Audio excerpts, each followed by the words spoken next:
वंदे मातरम। आप सभी का मेरे इस चैनल में हार्दिक स्वागत है। आज का हमारा टॉपिक है फंडामेंटल्स ऑफ कंप्यूटर। इसका पार्ट 1 में आज हम पढ़ेंगे कंप्यूटर का परिचय, इंट्रोडक्शन ऑफ कंप्यूटर। आइए अपना ये वीडियो शुरू करते हैं। सबसे पहले हम समझेंगे कि कंप्यूटर है क्या। कंप्यूटर शब्द लैटिन भाषा कंप्यूट से बना हुआ है, जिसका शाब्दिक अर्थ होता है गणना करना, अर्थात कैलकुलेशन करने वाले डिवाइस को ही हम कंप्यूटर कहते हैं। वैसे तो कंप्यूटर की कल्पना और विकास इतनी तीव्र गति से होने लगा है और इसका उपयोग तीव्र गति से गणना करने वाले डिवाइस के रूप में किया जा रहा है, इसलिए इसकी विलक्षण क्षमताओं को ध्यान में रखते हुए और इसकी विभिन्न प्रकार की विशेषताओं को ध्यान में रखते हुए वर्तमान में इसका उपयोग लगभग सभी प्रकार के क्षेत्रों जैसे चिकित्सा, इंजीनियरिंग, कृषि, ई गवर्नेंस इत्यादि में किया जा रहा है। अब हम समझते हैं कि कंप्यूटर किसे कहते हैं। तो कंप्यूटर एक ऐसी इलेक्ट्रॉनिक डिवाइस है जो यूजर द्वारा प्राप्त निर्देशों या इंफॉर्मेशन के अनुसार ऑटोमेटिक अति तीव्र गति से मैकेनिकल, तार्किक अथवा मैनिपुलेटिव कार्यों को अति सूक्ष्मता से तथा अति शुद्धता से करता है तथा प्राप्त सूचनाओं को संग्रहित करके भी रखता है। कंप्यूटर के भाग के बारे में हम समझ लेते हैं। वैसे तो कंप्यूटर 3 मुख्य भागों से मिलकर बना होता है।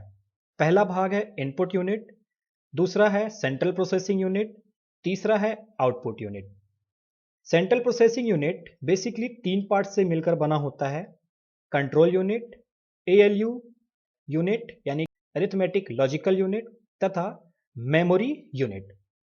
इसे हम ग्राफिकली एक बार अच्छे से समझ लेते हैं। मान लीजिए कि मैं कंप्यूटर से कीबोर्ड से कोई बटन को प्रेस करता हूं, वो मेरा इनपुट डिवाइस हुआ। जैसे मैं इसको इनपुट करूंगा कीबोर्ड के द्वारा, वो सबसे पहले जाएगा सेंट्रल प्रोसेसिंग यूनिट में। इस सेंट्रल प्रोसेसिंग यूनिट में प्रोसेस होने के बाद वो डेटा मुझे दिखाई देने लगेगा आउटपुट यूनिट पर। अब सेंट्रल प्रोसेसिंग यूनिट में 3 प्रोसेस होती हैं। इन तीनों प्रोसेस से किसी भी इंफॉर्मेशन को होकर गुजरना होता है। पहला होता है कंट्रोल यूनिट, दूसरा है अरिथमेटिक लॉजिकल यूनिट और तीसरा होता है मेमोरी यूनिट। इन तीनों में से जरूरत पड़ने पर वो सभी में से होकर गुजर सकता है या किसी एक से, सिर्फ कंट्रोल यूनिट से भी होकर के सीधा उसका आउटपुट हमें आउटपुट यूनिट यानी कि डिस्प्ले पर हमें दिखाई देने लगेगा। अब हम समझते हैं कि इनपुट डिवाइसेस कहते किसे हैं।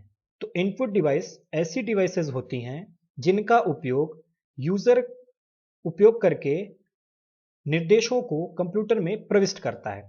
अर्थात इनपुट डिवाइस ऐसी डिवाइसेस होती हैं जो मानवीय भाषा को कंप्यूटर भाषा या डिजिटल लैंग्वेज में बाइनरी कोड्स में कन्वर्ट करता है, जैसे कीबोर्ड, माउस और स्कैनर।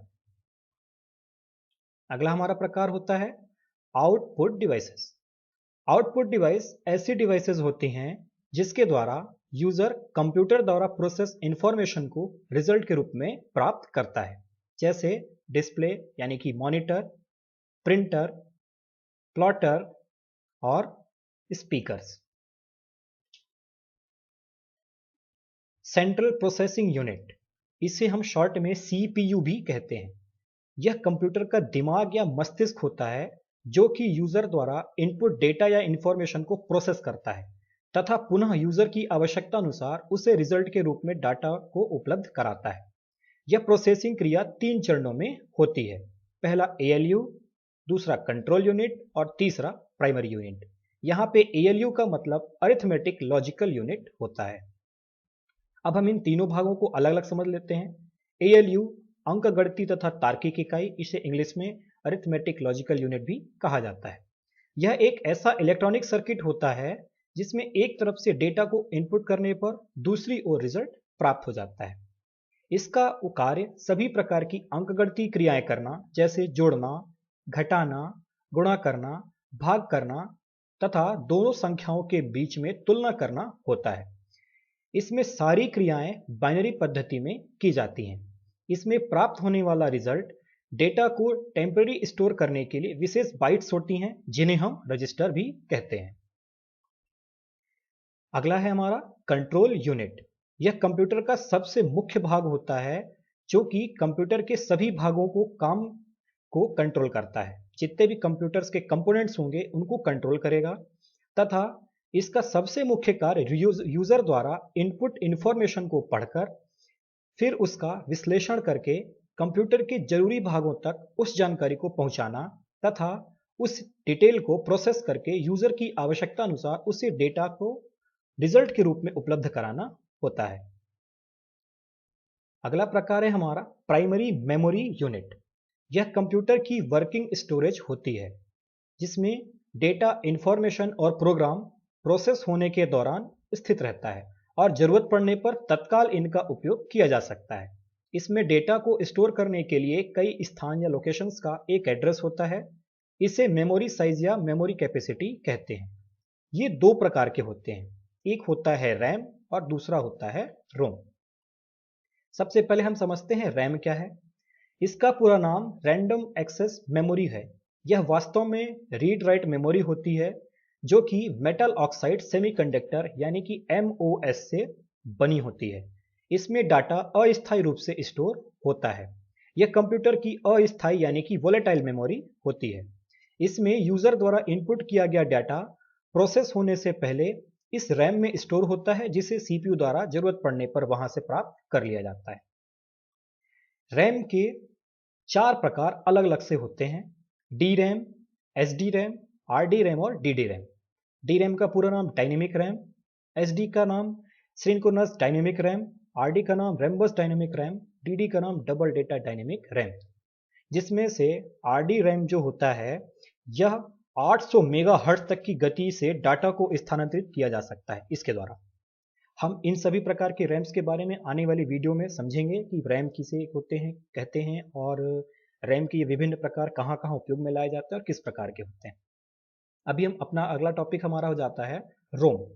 इसका पूरा नाम रीड ऑनली मेमोरी है। यह एक सेमीकंडक्टर चिप होता है जिसमें प्रोग्राम या सॉफ्टवेयर स्टोर होता है। यह कंप्यूटर की नॉन वोलेटाइल मेमोरी होती है। इस मेमोरी में स्टोर प्रोग्राम को बदला या नष्ट नहीं किया जा सकता।